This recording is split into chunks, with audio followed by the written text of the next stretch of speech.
Welcome to the Dance Centre podcast.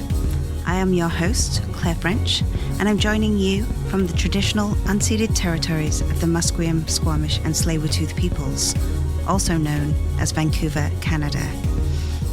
I'll be talking to dancers, choreographers and other members of the dance world here on the West Coast to find out more about their creative work and practices, and to discuss what it means to us to be dance professionals today. Thanks for joining us.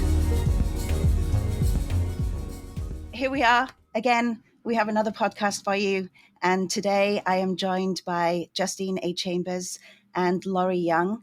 And I am delighted to be talking with them today. And also, I would just like to mention that Justine is our first guest to be invited back. She's graciously accepted this invitation and brought along Laurie. So thank you for both of those things, Justine. Entirely my pleasure. So just as we get started here, I'll give you a little bit of information on Justine and Laurie. Justine A. Chambers is a dance artist living on the traditional and ancestral Coast Salish territories of the Musqueam, Squamish and Tsleil-Waututh nations. Her practice considers choreography as an empathic practice rooted in collaborative creation, and the body as a site of a cumulative embodied archive. She is Max Tyler Height's mother. Laurie Young focuses on the embodiment of unauthorized histories and their representation, and how relationships are choreographed between human and other than human beings in the theatre, museum, and city. She has been working in transdisciplinary projects across the fields of dance studies, sensory, ethnography, and archival practices.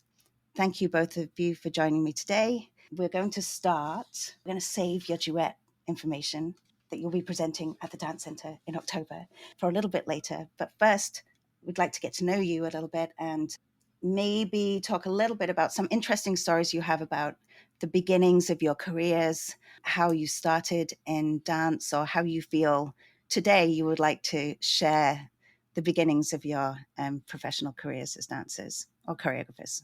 Justine, would you like to start? Sure. I think, I come from a family who dances. Not professionally, but dancing is a part of life. In the way that when there's parties, there's dancing. When there's sorrow, there's dancing. And I think that that's sort of built into my family structure, like in the way of social dancing. So that's probably the real beginning. I won't bore you with most of my training, except for that I think like my real formation training started when I was about 14 or 15 in Ottawa. I say this because this is where Laurie and I overlap. I was quite serious about ballet, despite the fact that it was probably not going to be my career. But I trained with Nesta Tumeen, which was really significant for me. She was one of the ballet Russes, and she was one of those teachers who clearly believed in me and my ability and my love for dance and really nurtured it. But then I also trained at Le Groupe de la Place Royale, which is, Laurie can tell you about her relationship to that place. Laurie and I did not know each other at this time. We just, our past self ghosts overlap. Great. And then I went to Ryerson because, I really thought I was going to go to New York and be on Broadway and become a fly girl, but my mother wasn't so interested in that plan of mine. So I went to Ryerson and trained there with Nadia Potts and Karen Duplessis and Becky St. Dennis, and Becky is now the director of that program. And that I loved it. I loved it. I loved being there. I felt like I was in the movie Fame every day, which was perfect for me. There was actors and technicians, and it was great. And it was another place where I felt, I guess in many ways, I felt really supported, or I felt like they made me feel like I could do that for a living. And shortly after that, I joined DeRosier Dance Theatre, which was very formative for me. I was in this big modern dance company at 19 and didn't know, my elbow from my eyeball, but was in there and with, dancers who were all 10 years my senior. And there was a lot for me to learn in that space. And Robert really pushed me. I think about a good friend talked about, I feel like I was broken like a filly, there, like that was the place where I kind of learned. I think the thing I learned the most about was performance. And I had my first show with him. And after that show, he came up to me and said, "You can't be afraid on stage because the audience can tell." And that was the last time I decided to be afraid on stage, right? Mm-hmm. So he really taught me that you have to meet performance as it is in that moment and stay with the performance And that was a beautiful gift. It was also terrifying, and he wasn't exactly nice about it, but Yeah. But but it had a training a lasting. racehorse, I mean, Right. Yeah. This is it exactly. And we were a high performance group, that's for damn sure. Mhm. So, yeah, I feel like, and then eventually I left the company because I wanted other things from dance, or I wanted to know other things about myself as a dancer. What I knew there were other things out there I wasn't being with, Mhm. and then worked independently in Toronto until about 2004, till I was 28. And then I met my partner who lived in the States, and then I left Toronto to go live with him because, Mm. I mean, he wasn't my partner then. He was somebody I'd known for 20 days, but I took a risk, took a gamble. 18 years later, one child, it all worked out. No fear.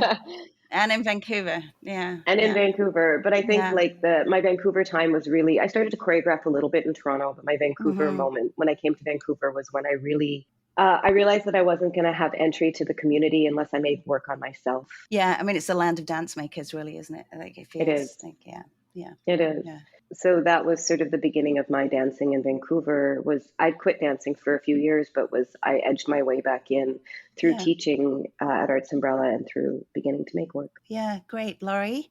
Would you like to kind of could canter up alongside Justine? Yeah, absolutely. I love listening to you, Justine. Oh my goodness. Oh Lord. First of all, you are a fly girl in my eyes, and always will be. And Thank you. I love the fame reference because I was thinking about my sort of earlier dancing days, and fame was prominent for me, prominent in my understanding of myself and pop culture. And I really do credit that show, the TV show, with so much of my sense of what it means to be or what it meant for me to be a dancer. Without exaggeration, Leroy is my hero, Mm, and Coco. yeah, yeah. Yeah. Amen. And because of that show, I decided to go into a high school of the arts, which was in Ottawa. It was Canterbury High School. And it kind of just continued. I went to Canterbury High School, and then at the time I was still a parallel student at the time Le Groupe de la Place Royale, which turned into the Le Groupe Dance Lab. They had a school. So I was quite young. I also won't bore you with my childhood dance training, but what really happened is that I was in the school of the group, and then I was kind of ushered into the company at also a very young age. I was 18 when I started my professional dance career. Yeah, so I was at Le Groupe, and I also lived in Montreal for a year. But Le Groupe really played a huge part of my training and upbringing. And at the time, Le Groupe, as a dance lab, they were inviting different choreographers to work on the company in 3 to 6 week rehearsal sessions. Everyone from like Hélène Blackburn to Meg Stewart. And this is where I met Sasha Waltz, a Berlin-based choreographer. And this was in 1996, 95, 96. And then she asked if I would like to join her in a project in Berlin on a short, 6-month contract. And I was actually quite tentative. I was really scared. It was a big deal. And, I had been to Berlin prior and had actually, it was an amazing time, but also a terrifying time. It was terribly racist. I was petrified and exhilarated at the same time. But I came in 96 and I ended up staying until now. Where I Wow. worked, where else I continued to work with Sasha in the company until 2003, and have kind of been, and I have been, freelancing as a performer, as a dance artist, and then also creating my own work off and on from that Mhm, time. And mhm, and now with Justine, we've had this opportunity to meet and to sort of share our stories that somehow intersect in really interesting ways. mhm. Yeah, and here we are. Yeah, and we'll get to, we'll move through some of that too. And I know lots of people will be asking you questions about the duet as it's coming around, and we'll get a lot more information about that. But this is really lovely. I just want to interject a little bit that fame was really big for me too in England, and I was at stage school. I went to stage school part-time while I was in London, so there's a lots of crossover there, and I can kind of imagine us all like kind of in our places in all of our different cities, like all just like honing in on this amazing energy that we kind of felt and wanted in our lives. And like, yeah, I mean, just amazing. And for me, the same people were so inspirational to me. And Debbie Allen still. Yes. So, Still. you know, it's, Yes. still, absolutely, for so I many bow reasons. at the altar. So Bow at many the reasons. altar. So I just wanted to throw that in as well. I love that. When the first lockdowns came, one of the things that I did was to start following Debbie Allen's Instagram and doing her at-home classes. It kept me sane. Too. I think really? me too. Yeah. Yeah, and I loved it when she messed up. I so loved it when she messed up, because it just helped as a teacher too for me on Zoom, that it was just like, okay, if she's doing it, I'm fine. I'm in good company. Oh, that's so sweet. Great. Okay, so let's move to, well, when did you know dance was your professional calling? Like, I feel like already I just want to mention that there's something about both of you kind of jumping into the fire, or understanding this line between fear and excitement, or the kind of that space where it's the same thing, you know, but you just kind of the perception of, you know, where you are in relation to that. I feel both of you have talked about that a little bit. And I wonder if that comes with when you decide that the calling to dance is bigger than any obstacle that might come up, or anything psychological that might prevent you from doing it. But do you have moments, or do you have a moment that you, looking back, you could say it was there? Or has it been one of those things that's just kind of like matured and just kind of aged? I think for me, it was really like that sort of age 14, 15, you know, and training with Nesta and training at Le Groupe. And like those were such completely different spaces. But I think I've always been a performy kid. Like shocking, I know, just like my kid. But like there's this, like, I've always felt like that's what I was good at. And I've always felt most relaxed in performance, like more than any other space in my entire life. In the act of performance, I am so fully myself, and I am so fully relaxed that I think I always knew that, but that could have been like, I could have been anything with the performance. Like performance happens everywhere all the time. Yeah. But I think it was really in that moment with Nesta and at Le Groupe, because Le Groupe, the cool thing about it is like you're there and you're training, but there's a company there, right? So you saw the dancers walking around in their dance clothes and with their coffee, and I don't know, like there was just this, like I could see what a company looked like or would feel like. And I was just like, yeah, that is exactly who I should be. And I think I just dug in at that moment and was just sort of decided it was already happening somehow. Like I have a big daydreamy part of my life where like I like to see myself in the future. I like to imagine myself in the future. I like to down to like, what am I wearing? Well, shocking, what am I wearing? But if you know me, you know that's like a no-brainer. But like, what am I wearing, and what am I eating, and where am I sitting? And when I'm in this place, I imagine, you know, I've really done this sort of imaginary world building my entire life. And I think that around that 14, 15 mark is when I just thought clearly this is what I was going to do. And it didn't really occur to me that I couldn't do it, because I do have a family where like, if you work hard, you could possibly have anything, which we know is not entirely true, but that worked out for me. Yeah. Great. Laurie? Yeah, I think similarly to Justine, maybe even younger.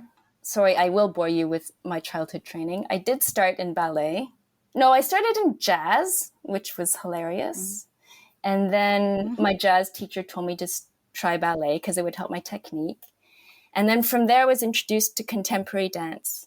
And the feeling, it was so freeing and so exhilarating. And so like I can do this with my body. And I was just feeling my body in a way that was so at once transcendent and so present. And it was like, I just felt like I have to keep doing this. And there was kind of no question. And, you know, this is a young childhood, very naive, but it was so real. And I just kind of, maybe not unlike Justine, I was just like, of course I'm going to do this. It was so singular. I was so singular about it and so clear. Probably the clearest I've ever been in my life. And, it gets muddy along the way. But no, I felt very, very committed and determined, despite my mother's wishes. You know, it was not something that was supported. Dance was a hobby. It was not a career. And I really had to, make it known and find my own way to do it. Sort of kind of made me work harder for it in a sense. But I was quite young, and there's a part of me that has lost that in a way. But if I go back into my visceral memory, it's very, very, very much present. Thank you. I wonder if we can lead this into a segue into this idea of how the dance changes in us, or like not just necessarily age, but as we're introduced to maybe new concepts or new relationships to things or new people, like how maybe there's so with that, like I feel like already you've both alluded to this idea of key influences in your life and work, including doing it despite your parents' wishes or knowing that you had your full support of your family, but those kinds of work life influences that might be key for you. I think it's a really big question in terms, because every day it could change a little bit depending on what you're doing. But Laurie, particularly, and when you were just saying there that moving from jazz to ballet to contemporary, and then the muddying of the waters in as a career when you find yourself there, if that muddying has kind of sprouted several kind of new kind of relationships to dance, or helped you even kind of feel like what contemporary dance is for you and what those new sensations are being a performer now as you're older, or just more experienced too, just all the experiences you've had. So could you name a couple of key influences? I suppose it could be from mentors or collaborators, or it could be like a personal sensation or personal moment you had, like sometimes when you find yourself like just feeling like really happy and nothing's changed in life, like it's just a moment that hits you, you're walking down the street or you smell something and just comes over you. But is there anything that comes to mind? Wow. A performance moment. I know it's big, but It's, yeah, I mean, I've been so lucky to have such a long career, and it's gone through such different shifts and changes.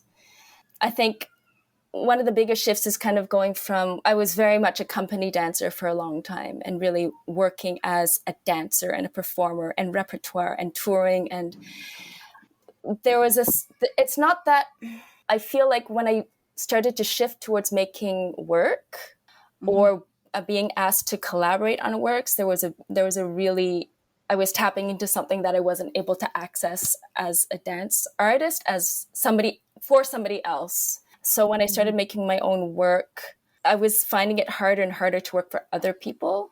When I was much, much earlier on in my experimentation, I guess you could call it, as a choreographer, I was just suddenly kind of questioning everything much more, unable to answer for them, or felt like I needed more collaborative input with the choreographers who had asked me to be with them as dancers. And I felt such a curiosity to know what making work on my own or with collaborators could give me. And that's really unfurled into a very expanded understanding of what choreography is. And while I can't really say one sort of cathartic moment, but I am actually I am going to say that meeting Justine has really been really deeply moving, where, choreographic interests sort of collide and come together, but also friendship. And I think this is something that's become like the human in each other, the human as colleagues, the human, like just, oh man, taking care, and how that has to be, foremost in any kind of space sharing, work sharing, life sharing. Yeah. So in that sense, that this work and this journey with Justine has been deeply, deeply influential. Making space to take care in the professional environment, I think, is just what I'm getting from both of you. So kind of, yeah, definitely. Justine? I mean, I think along the way, there have been so many, for me, dancing is just relationships. I mean, that is it. We're just building relationships for the short term, hopefully for the long term. And sometimes you think it'll be for the long term, and then you hang out and you're like, peace, I'm out. I don't want to be with you. But I think the relationship building is key. And there have been so many, teachers and dancers and people I know and people I don't know and performances along the way that have like taken me away from what I thought I was doing and also have brought me back to what I was doing initially. Like I think that there is this thing that happens where, there's always this bratty moment, or I see it as a teacher too, being like a long-term teacher in many institutions in this country, that there's a bratty moment where we reject everything that we got and it's all bullshit and what do they know and da da da. And that's a really critical moment. And I think my rejection period, I've had a few of them. Guess I'm just a lifelong brat. And so, but we don't have that much time for me to name them all. And I'm always in this fear of stepping on the landmine of forgetting someone and making some political gaffe. So I will leave all those people out, but I think many of those people know who they are. And I think, but when you said, an influence, and I think of like more recent influence for me, or like body of influence, was 8 Days, which is this gathering for choreographers that started in 2012 that Ted Robinson and Amy Henderson spearheaded. And inside the bubble of 8 Days, I felt like all of a sudden dancing made sense to me again, because it hadn't made sense to me for a very, very long time. Or like the making, and again, this world of care, right? This world of care that, we're doing this incredibly beautiful, vulnerable, heart moving thing, yet in the spaces or in the structures, they were the antithesis of that. They were racist and they were sexist and they were deeply unjust. And I always was just in a deep frustration about the culture of the dance machine or the dance market or the hierarchies in dance and who got what, blah, blah. But at 8 Days, there's people really talking about it and thinking about it and more than anything, being joyful about it. The difficulty, not just being like everything sucks and everyone's hard and we're better than everybody. Totally not the case. It was like, where do we find joy? And in that second year of 8 Days, Laurie was there. I was on the selection cup committee. I was like, what's this weirdo doing in Berlin? Wait, we have the same history. How do we have the same history? And I don't know this person. But I met Laurie, and that, as Laurie said, it was like, yeah, I mean, I talked earlier about daydreaming into the future and world building, but I think, like Laurie said, when you move from being a dancer only to being a dancer who makes work, our relationship to being a dancer can really become incredibly wobbly and unsure, and you don't know how to place yourself as a dancer anymore because you have ideas and thoughts and desires and a desire for a certain kind of accountability to the relationship of being with a choreographer. And I feel like with Laurie, inside of our work, we've done a kind of world building, and I feel like I try and do it in all of the processes that are mine, that I'm in charge of, that I hold, but that we can actually build the world we want inside the world of the dancing, right? Or inside of that world, because I don't feel like I can change the Canadian government. I don't feel like I can change the municipal government. Like, I don't feel like I can change the whole world of dance, but inside my room with my people, or our room with our people who we love, we can insist on a better kind of world inside of that space. And I think that, I mean, we were calling ourselves the House of Wellness when we were working in Berlin, because you would end, like, we had food in the fridge and we would have a hot lunch and we had supplements on the table, and Laurie was super sick and she needed to sleep, and then I believe we sent you home one day, that was, your well-being is on the table because we are nothing without you well, and like, so that House of Wellness thing has been something that I try and do everywhere. But yeah, there was something about that encounter at 8 Days that sort of made me know the things that I thought could be possible actually were. And I wasn't the only one thinking about it. Yeah, that's really beautiful. And the friendships that emerged from that have been life-changing for me. Yeah. Yeah. Should we talk a little bit about motherhood? Always. Over to you two. Maybe in terms of maybe the impact or to keep up this idea of the joyful and the wellness and how that shifts things a little bit about what those terms mean suddenly in this, in that new situation, but maybe the impact on that, on not necessarily our professional lives, however you would like to talk about it, really. I mean, but just, it feels like I know it's a big part of your work together. in how you've described it. And so I think this is really opportunity for you to kind of maybe delve into that a little bit together, you two. I mean, Laurie was a mom first. I was a mom first. Yeah, Laurie's a mom first. She came to 8 days. And then every now and then when little Milo was 3, right?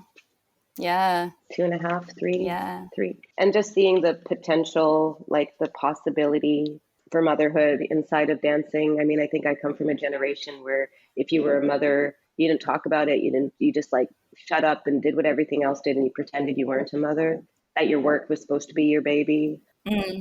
But I feel like my career took off the minute I became a mother. Like, I feel like all of like career as a choreographer, as having sort of more exposure beyond the borders of British Columbia. And I feel like everything I've made has been received well. And I think that has everything to do with being a mother, because your worldview changes. I was like, you become way less myopic because nothing's about you anymore, and there's a beauty to that. It has like limited what I can do as an artist. It's also made me much more demanding as an artist. Like, if you're going to have me, you have my kid too. And if you can't support that, I don't need to do the gig. And I feel great about that. And it's not contentious for me. It's not combative. It's just like, that's just what it is, because I'm a mom first, I'm a mom before I'm an artist, because I had no choice. And because I chose it at the same time. And I think the thing about working with another mother is you don't have to explain all the simultaneous conflicting emotions that you have. Not wanting to be at a 6-hour rehearsal because you don't want to be away from your kid that long when they're little, or when they're, whatever. Or knowing that you probably aren't going to sleep because you just got to Berlin and your kid's jet lag. They don't give a shit about jet lag. They're waking up at 2 a.m. to party, and that's it, So having someone with you where you're not having to like beg for mercy for your motherhood, but someone's like, no, go do it. See ya. Like, it's just there's no discussion. But then also this thing that like, you become a mother and then you see the world and everyone's somebody's baby, and it just breaks you. And also bolsters you. Like, it means the way you're in the world, I think, is like just way more empathic, because you can see the baby in everyone, right? Just like sometimes you can see how we're all going to be 100. Yeah. And then there's like the reality is like training. What the hell's training after you become a mother? Like, whatever, you just get in shape for work and hope it works, like there's all these things that like to juggle our lives, which both Laurie and our lives aren't just in a studio. Like, we're in books and we're talking, and our choreographic practice is incredibly expansive and moves beyond just dancing, the work of dancing, or that dancing is many, many things for us. And I think being a mother has made me feel much more sanguine about that. The fact that I can't be in a studio 3 hours a day training and like punching out movement all the time, but I can be thinking about dancing, and that is also me dancing and working. So I think there's something about motherhood. Not long ago, I performed in work for Kate Franklin as a dancer. And in my bio, as you know, the last thing is that I'm Max Tyler Height's mother.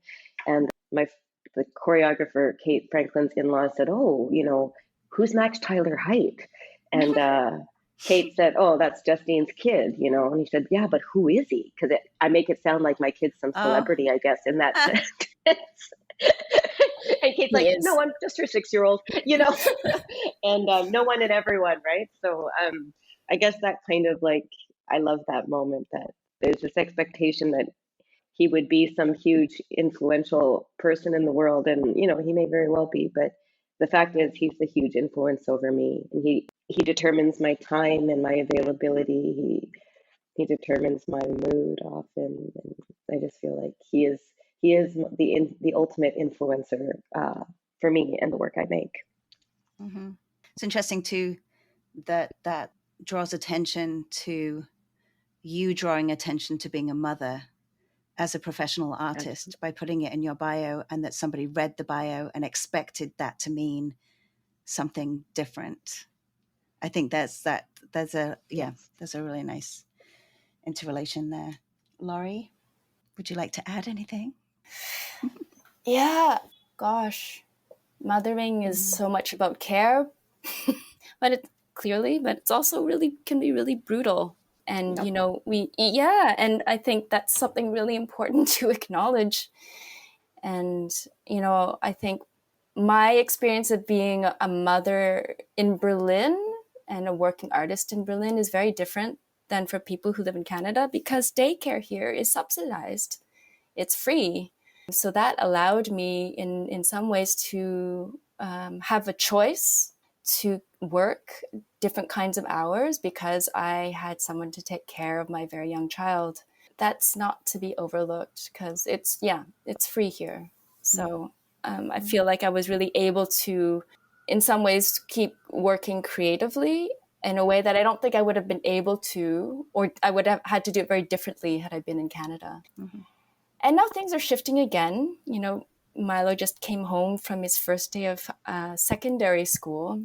And so it's I know, grade 7, so I'm I can't believe it. and so now I'm like, oh my God, but now he's being independent and doing all these things. And now what? So, this sort of relationship that you build with time is also shifting with him. But yeah, when I started working, the conditions were a certain way, and they in many instances they haven't changed. But you do, or I do. Your life conditions change, what you need change, and so I'm fortunate to be able to work with people or be resourced enough to create the conditions so that work can be more than manageable, but actually enjoyable.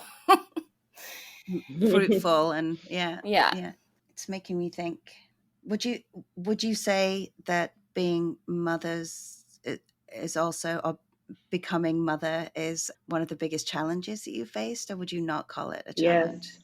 Yes, it's a challenge. So hard. Nobody told me it would be this hard. Like, I know. I didn't know. How could they? I don't know anything. We wouldn't have believed them anyway. You wouldn't have We would have believed been it. You'd have done it when anyway. I do it. Yeah, exactly. You'd have done it anyway. I don't know what I'm and excitement doing. thing right there. It's yes. That's good. Yeah. And you're also comfortable not knowing. Yeah. Yeah, well, ish, just when you think that you know something, they change. Yeah. It's very annoying. Yes. You're like, wait, I thought you always liked edamame. No, not anymore. Damn it. I just bought 18 packs from Costco, Well, now exactly. Now it's also shifting because Milo is my height, and so there's that. Your young child is growing up, just like a shifting time so quickly and so dramatically right now. It's quite a journey. And literally in that instance where you're seeing the vertical kind of time, vertical time. I know. I'm not that tall, but still, it's like shooting up. Yeah, exactly. Well, I'm not a mother, but and I'm not going to talk to any of that. But just in terms of height, my cousins, my nephews, even my niece. So it's just on that level. That's all I'll say. Okay, I'm going to stick with challenges a little bit before I move on to your collaboration, because underlying a lot of this that I haven't kind of jumped on yet, but I feel like needs a little bit of room in this conversation to talk about racism, sexism, feeling even marginalized within quite privileged situations.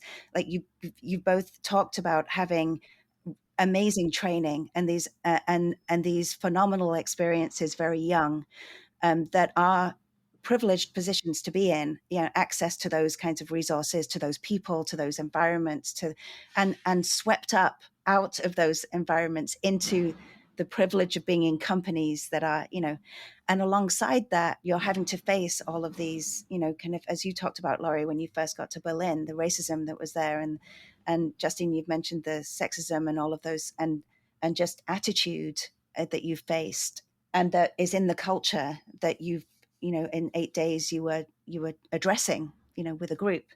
And I just think we should give that a bit of space, because I'd love to know how you faced those challenges, how you deal with those challenges. And I also feel like for both of you, I know Justine does this, and Laurie, I don't know you well, but I'm sure this is part of your practice, that in transposing your experiences for other people and sharing your wisdom, if you like, with others, that is part of it, is like conduct.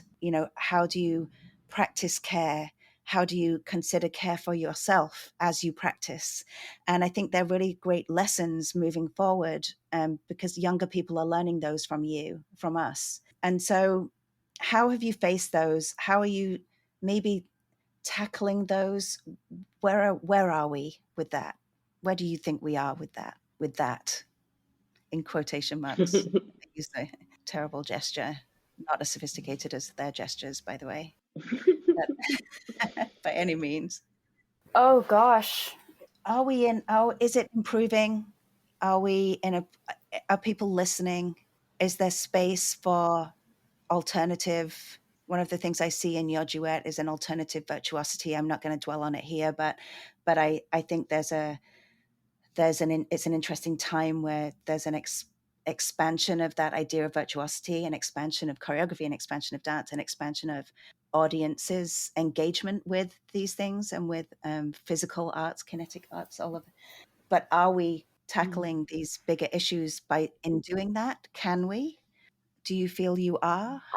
I mean, I think, of course, we can. I mean, the sheer fact that Laurie and I are dancing in the way we are in a world as BIPOC mothers, I mean, that into itself, 100 years ago, this would not have been a possibility for me outside of some sort of body house tawdry situation, right? Like either of us, this is like, so, I do think obviously there's improvement.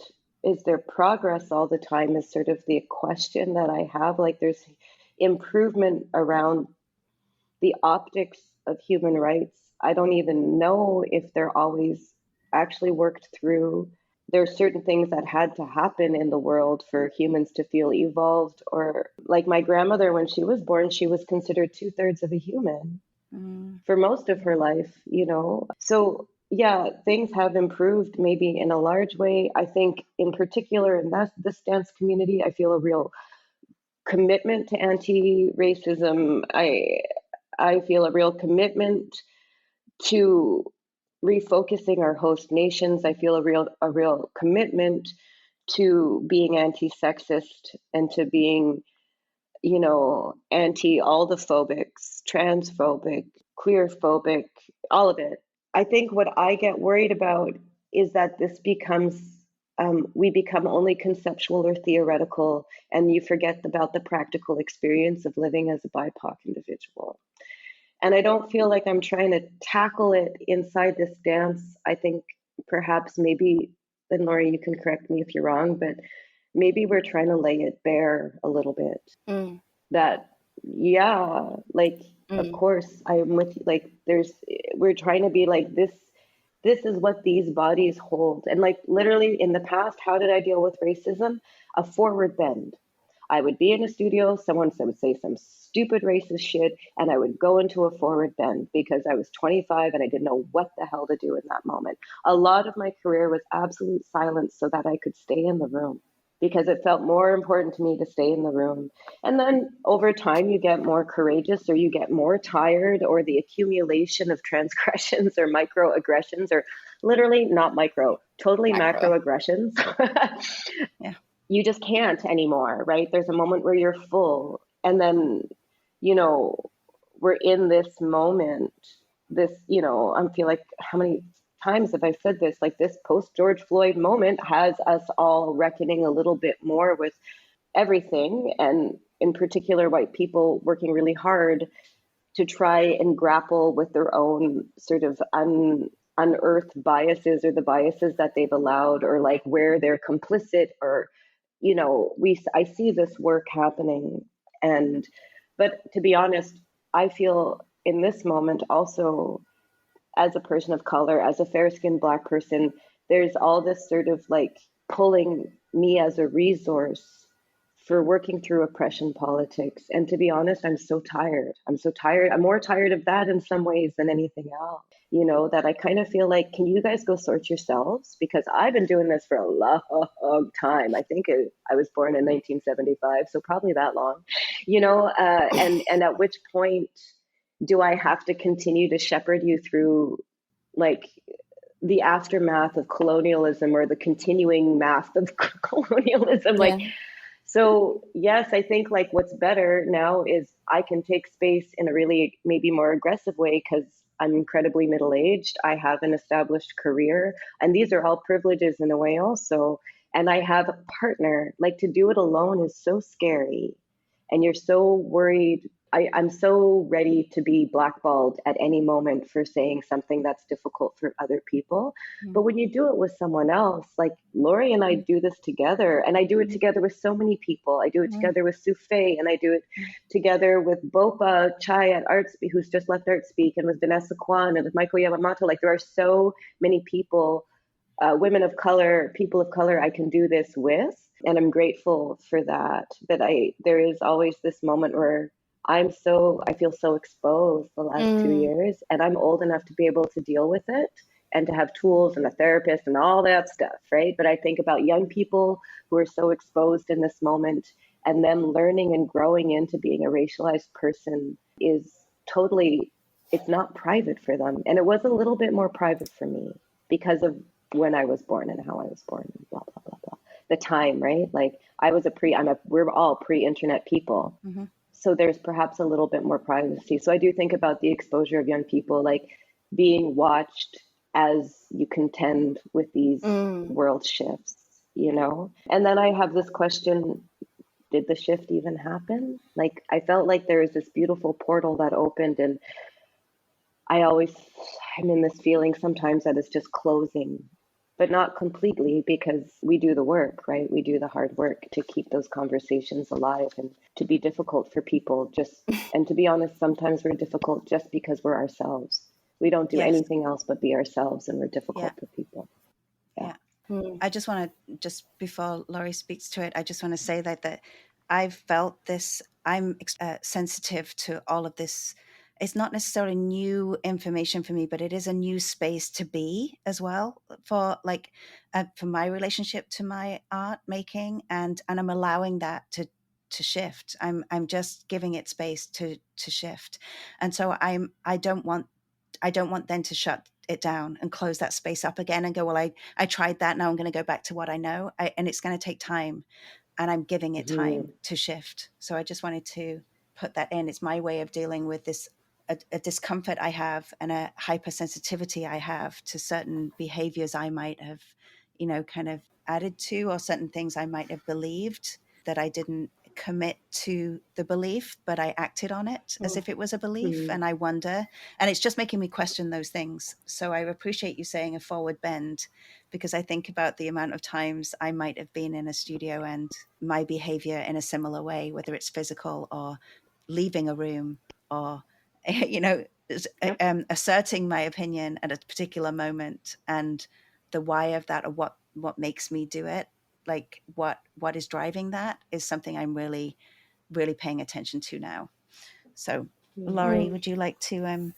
Wow, there's so much to think about and respond to. Yeah. I do feel like things have shifted. I feel like there is more attention given to art making that speaks to racism, sexism, transphobia, queerphobia. I see that in the curation. I see that in the programming. I see more representation. And also at the same time, I'm exhausted. It's so important. The work is so important. And at the same time, I'm exhausted that this has to happen. And where could a space for abstraction be for those who are racialized, for those who are marginalized? You're always speaking for more than yourself as a BIPOC person. And that's so tiring. It's so tiring. But yes, I do feel like there is a shift within a bubble, and you step half a centimeter outside of the bubble and what rock have I been under? What rock have you been under? So, there is conversations happening, there is dialogue, but the insistence still needs to be there. You have to say again and again and again. And this is something we talk about in our duet, Justine. It's this repetition, repetition as a choreographic device, but it's really like, no, you're not getting the message. We have to say this again and again, and in this way, and with this gesture, and with these signs, and with this headline. And So it's not to be taken for granted that the message is out there, because again, like, you step 2 centimeters over and they're not getting the message, you know. Mm-hmm.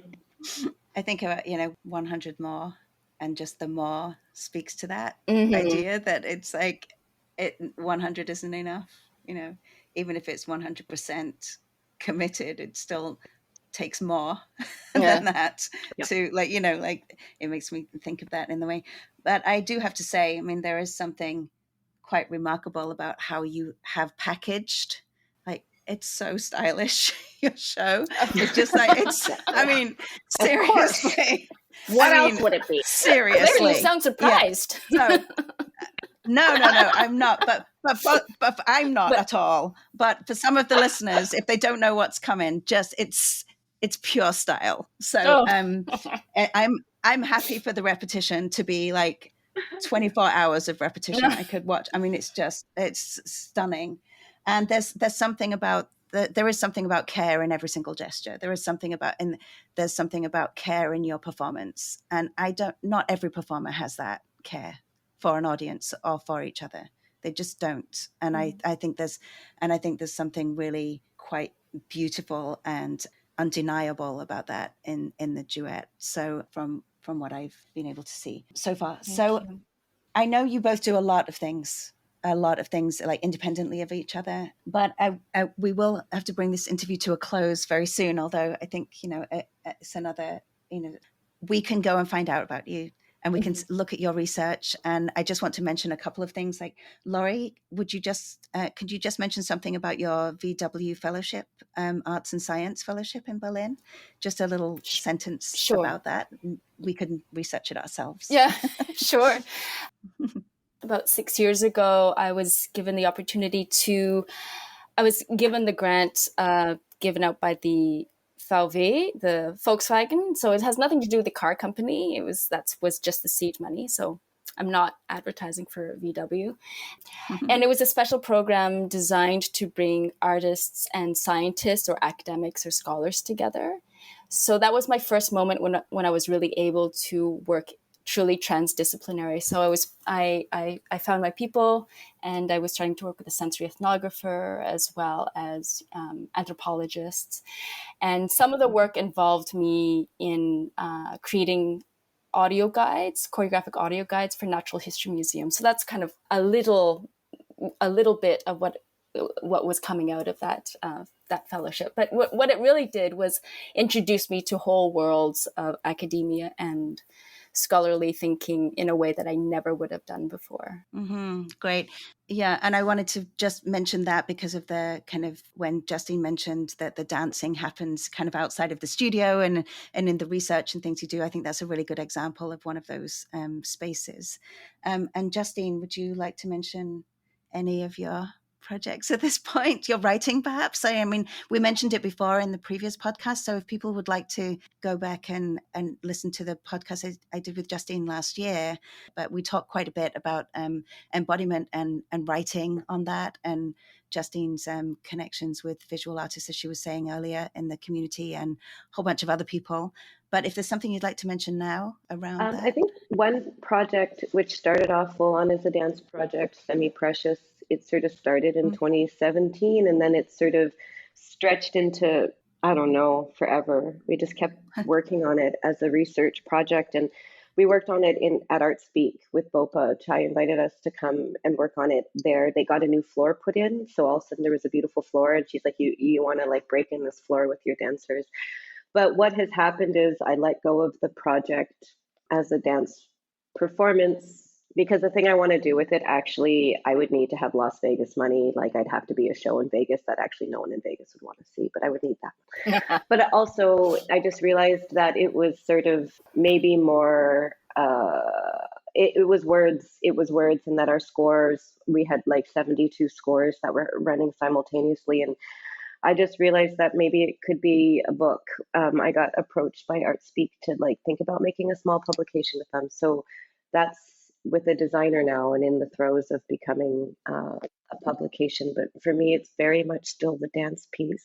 But it is now a series of like bits of the score, but then filled out with bits of musings or text or references to other thinkers or artists. And I think that's like I feel very excited and terrified about that being a public thing for the world to consume or to take in. But I also feel very proud of how it came about and who I worked with to find those words and thoughts. And Natalie Pershwitz, who I love and collaborated with on the installation, she's made images for it based on taken from photographs. So yeah, I think that's like the thing that will happen. It'll arrive sometime. I don't know when. I can't hold the deadline. I just know that I submitted my things and it happened and we did all the final edits and now I'm like, phew, so it's coming. And in the meantime, life continues. So and that will appear on your, come through the mail and be like, look, oh my gosh. Oh, look, I did. It happened. So what's now and what's next? My last question to you. We're going to see the Duet in October. You have already performed it in Berlin. I believe that's where it premiered. Yeah. Is that correct? Correct. And have you already performed it in Ottawa and Montreal? No, because that was delayed because of the pandemic. So so that's possible. But we get to see it in Vancouver in October. And we go to Montreal and Ottawa directly after. Yeah. So we have our tour. Yeah. Yeah. Okay, that's great. So that is happening. Yeah. Okay, wonderful. Yeah. And so present day realities, your upcoming schedules, like what's a week look like? Well, in a nutshell. I'm still on summer mode, but in 2 weeks, my reality looks like I'll be teaching at SFU again, a couple courses this fall, but I'm also starting an MFA at the school at the same time. So my life is about to go into a whole other mode.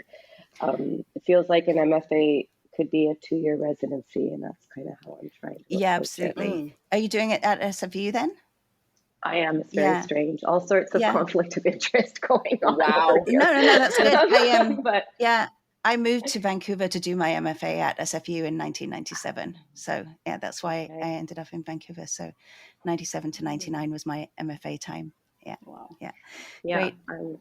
That's so what's that going to look like? A lot. Mm-hmm. A lot. That is a lot. Exciting though. Yeah. It's totally exciting. Totally exciting. Yeah. Great. Laurie? What am I doing? I'm finishing summer mode. I was just in Toronto, actually, visiting my family for the first time in 3 years, which was beautiful. And now I'm back and working on an exhibition showing with Anneke Joyce Sadiq, which will be at D21 in Leipzig. So that's going to be actually installation work and sculptures, as well as a choreographic performance.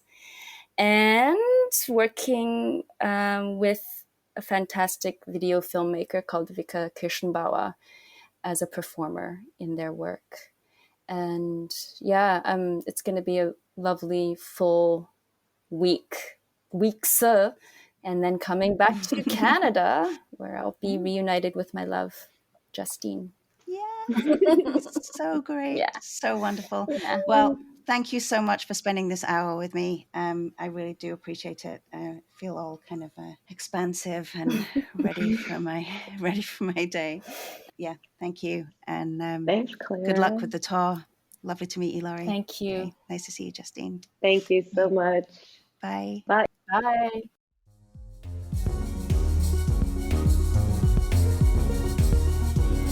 Thank you so much for listening. We would love for you to subscribe, rate, and review wherever you get your podcasts, as this will help other listeners find us and help us to grow our dance audience. We'll be back next month.